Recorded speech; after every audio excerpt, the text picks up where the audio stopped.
వీళ్ళకి సరిపోలేదు. అలాంటి సందర్భంలో మనం ఆలోచించాల్సినటువంటి విషయం ఏంటి అంటే, ఈ భారతదేశంలో ఎంత అలగదొక్కబడినా, ఈ దేశంలో ఊరికి ఎంత దూరాన ఉన్నా, ఈ దేశంలో ఏ కులం వాడైనా, ఏ మతం వాడైనా, ఏ ప్రాంతం వాడైనా ఎవరికైనా ఆపద వచ్చింది అంటే వారికి ముందు నిలబడేటటువంటి కులం ఏదైనా ఉందంటే అది మాల కులం. ఈ రోజున అలాంటి మాల కులంలో ఉన్నటువంటి వ్యక్తులుగా ఉన్నటువంటి, అక్కడ మహిళలుగా ఉన్నటువంటి అతి తక్కువ మంది 500 మంది మాత్రమే. ఆ రోజుల్లో అక్కడ ఎప్పుడైతే బ్రిటిష్ వాళ్ళ మీద యుద్ధం చేయాలి అని చెప్పేసి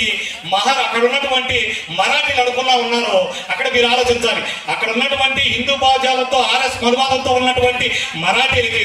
ఇతర దేశాల నుంచి వలస వచ్చినటువంటి బ్రిటిష్ సామ్రాజ్యంలో ఉన్నటువంటి వ్యక్తులకి ఈ ఇద్దరి మధ్య కూడా యుద్ధం జరగడానికి సిద్ధంగా ఉంది. అయితే అక్కడ ఉన్నటువంటి మహారాజుకి సంబంధం ఏంటి? అక్కడ ఉన్నటువంటి మహర్లు ఎందుకు ఇందులోకి రావాలని ప్రయత్నం చేశారు అని అంటే, మహర్ అనేవాడు సమస్య ఉంటే ఆ సమస్యకు ముందు నిలబడేటటువంటి వ్యక్తి మహర్ కులస్తుడు. ఆ సందర్భంలో మనం అణిచివేయబడినా, మన అన్నదొక్కాలని చూసినా, మనల్ని ఊరికి దూరంగా పెట్టినా, మనల్ని ఎందుకు పనికి రారు అని చెప్పి మన మీద ఎప్పటికి కూడా ఒక ముద్ర వేసినప్పటికి కూడా అటువంటివేమీ ఆలోచించకుండా ఎవరైతే అక్కడ పేష్వాలుగా ఉన్నారో, ఎవరైతే అక్కడ ఉన్నటువంటి ఆర్ఎస్ఎస్ మనువాదంలో ఉన్నటువంటి మరాఠీలు ఉన్నారో వాళ్ళందరూ ఒక అడుగు ముందుకేసిన సందర్భంలో వాళ్ళు మాట్లాడినటువంటి మాటలు, మీరు రావటం ఏంటి, మీరు మాకు మద్దతు ఇవ్వడం ఏంటి, మీరు ఎక్కడో ఉంటే ఊరికి దూరాన్ని వెలివేయబడం, అస్పృశ్యతలో ఉన్నవారు, అంటరాని వారు, మీరు మాకు సహాయం చేయటం ఏంటి అని చెప్పి అప్పుడే కూడా మన యొక్క బలాన్ని తెలుసుకోకుండా, మన యొక్క స్థితిగతుల్ని ఆలోచించకుండా, మన యొక్క మేధస్సుని ఆలోచనని వాళ్ళు గుర్తు చేయకుండా మన పక్కకు నెట్టివేసినటువంటి పరిస్థితుల్లో అలాంటి వ్యక్తులకి సరైన సందర్భంలో, సరైన సమయంలో మన సత్తా ఏంటో, మన బలం ఏంటో, మనం ఏం చేయగలమో, మనం ఏంటి అని నిరూపించాలి అని అనుకుంటే ఈ రోజు వారికి సరైన గుణపాఠం చెప్పాలని ఎవరైతే ఇతర దేశాల నుంచి వలస వచ్చారో